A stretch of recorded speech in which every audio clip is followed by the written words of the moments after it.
बहुत पुराने समय की बात है। एक राज्य में रघु नाम का एक गरीब लेकिन मेहनती और ईमानदार व्यापारी रहता था, जिसे लोगों पर जल्दी भरोसा हो जाता था। एक बार उसे व्यापार के लिए दूसरे शहर जाना पड़ा, तो उसने अपनी थोड़ी सी कीमती सिक्कों और गहनों की थैली घर पर रखने के बजाय अपने अमीर दोस्त माधव के पास रख दी और भरोसा करके चला गया। कई दिनों बाद जब रघु वापस लौटा और अपनी थैली मांगी, तो माधव ने गंभीर चेहरा बनाकर कहा कि बहुत अफसोस है दोस्त, तुम्हारी थैली तो चूहे खा गए। रघु समझ गया कि थैली नहीं बल्कि दोस्त की नीयत चूहे खा गए हैं, लेकिन उसने न झगड़ा किया न गुस्सा दिखाया और चुपचाप चला गया। कुछ दिन बाद वह फिर माधव के घर पहुंचा और प्यार से बोला कि तुम्हारे बेटे को थोड़ी देर घुमाने ले जाता हूँ।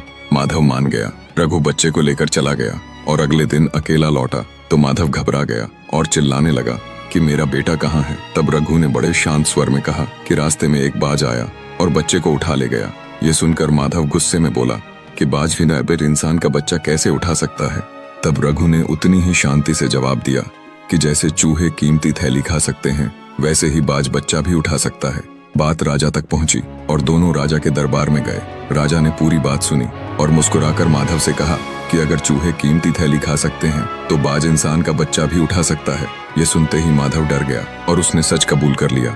रघु की थैली लौटा दी गई और रघु ने बच्चे को सुरक्षित वापस कर दिया। तब राजा ने फैसला सुनाते हुए कहा कि झूठ से इंसान थोड़ी देर बच सकता है, लेकिन अक्ल और सच्चाई के सामने वह कभी नहीं टिकता। कहानी की सीख, जो इंसान दूसरों को मूर्ख समझता है, अक्सर खुद सबसे बड़ा मूर्ख साबित होता है।